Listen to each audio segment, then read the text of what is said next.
Bonjour.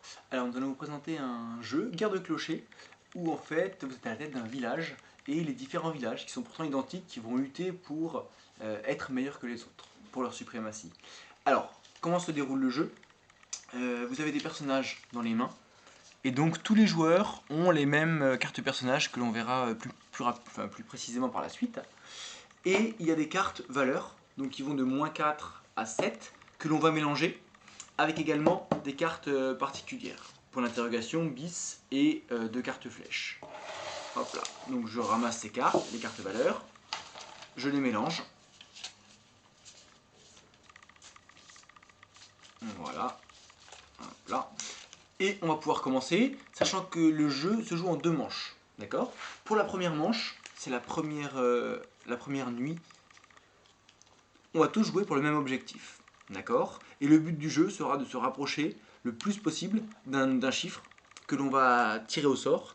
Et là, en l'occurrence, 8. Donc, but du jeu, marquer le 8 points ou être le plus proche de 8. On met l'objectif sur le côté. On retourne la première carte valeur pour laquelle on va jouer. Et ensuite, tous les joueurs vont, en étant chef de village, envoyer un de leurs personnages affronter les autres. Celui qui a la plus grande valeur remportera la carte valeur. Alors, qui a-t-on dans les mains? Sachant que les jeux sont identiques pour tous les joueurs. On a un bourreau. Sur chaque carte est indiqué donc le nom du personnage, sa valeur et ses caractéristiques ou ses pouvoirs. D'accord? On peut, si c'est une caractéristique, elle va s'activer automatiquement. Donc par exemple, le bourreau, la caractéristique c'est qu'il vaut la moitié de la somme des deux cartes précédentes. D'accord? Et cette carte, c'est marqué, est involable. Le magicien, par exemple, ce n'est pas une caractéristique, c'est un pouvoir. Il y a une petite pièce à côté qui signifie qu'on va devoir activer ce pouvoir. Donc si je veux que le pouvoir marche, je devrais jouer en même temps que je poserai la carte une pièce. Je n'ai que 3 pièces pour l'ensemble de ma première manche, donc à moi de gérer l'utilisation ou non de ces pièces. Donc le magicien, sa valeur lui est 3, et son pouvoir, il permet de changer la carte en jeu, donc la carte pour laquelle on va jouer, contre la suivante. D'accord? Voilà, donc je prends mes différents personnages. À moi de voir si la valeur 1 m'intéresse ou m'intéresse pas, si j'essaye de la récupérer ou non. Si je veux la récupérer, je vais jouer une carte avec une valeur importante pour récupérer cet enjeu. Si elle ne m'intéresse pas, au contraire, je vais jouer une carte avec la valeur la plus faible possible. Voilà, donc je vais décider hop là, de jouer cette carte. Je la mets face cachée. Éventuellement, si c'est une carte avec un pouvoir et que je veux l'activer, je la mets sans que les autres le voient avec une pièce. Tous les joueurs font de même. Voilà, donc chacun va jouer sa carte. Hop, on estime que celui-là va jouer sa carte. Voilà, etc. Et ensuite, il y a un décompte commun. 3, 2, 1. Et on retourne tous ensemble sa carte. Voilà. On vérifie les cartes que chacun a jouées.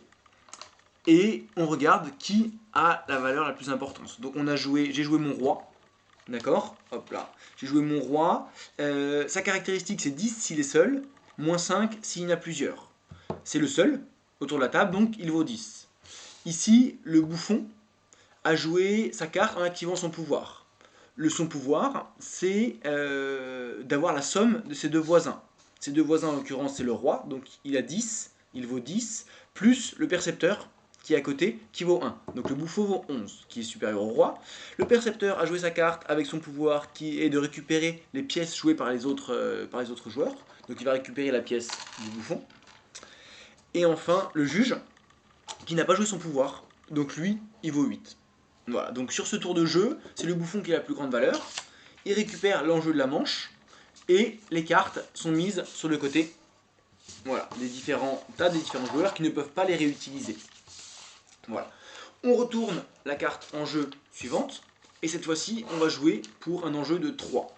On recommence, chaque joueur va choisir sa carte, la poser face cachée, puis la retourner à la fin du décompte. Il y a des cartes particulières qui demandent à être révélées avant la fin du décompte. Il y a tout d'abord le voleur, si je le trouve, qui est ici. Lui doit être révélé en avance. Si j'active son pouvoir, il me permet en fait de prendre la carte d'un joueur, mais que je n'aurais pas remarqué encore, que je n'aurais pas vu. Et la deuxième carte qui doit être révélée en avance, c'est le devin. Le devin, lui, son pouvoir est de voir 2 cartes des autres joueurs avant qu'ils les retournent. Pour, après moi, pouvoir encore jouer, encore changer la carte que je vais jouer. Ça me permet de jouer en connaissant un petit peu la stratégie des autres joueurs. Voilà. Si on fait le tour des autres possibilités, donc la princesse vaut 4 fois le nombre de princesses visibles. Le magicien permet de changer la carte en jeu. Le bébé, en fonction du nombre de bébés joués, vaut plus ou moins de points. Le percepteur, on l'a vu, il permet de récupérer les pièces. Le fossoyeur permet de réutiliser une carte déjà jouée. Le juge, en cas d'égalité, va trancher, va s'approprier la carte en jeu. Le pauvre, s'il gagne une carte, il va la donner. Donc moyen de faire aussi des cadeaux empoisonnés à ses adversaires. Le bouffon peut additionner les scores de ses 2 voisins. Et enfin le bourreau, on l'avait vu, il vaut la moitié de la somme de des 2 cartes précédentes. Lui, il ne peut pas être volé. Et si le bouffon a comme voisin un bourreau, il verra son score divisé par 2.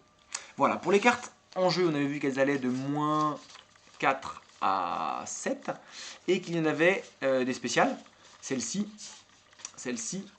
la carte bis et le point d'interrogation. Alors, à quoi servent-elles?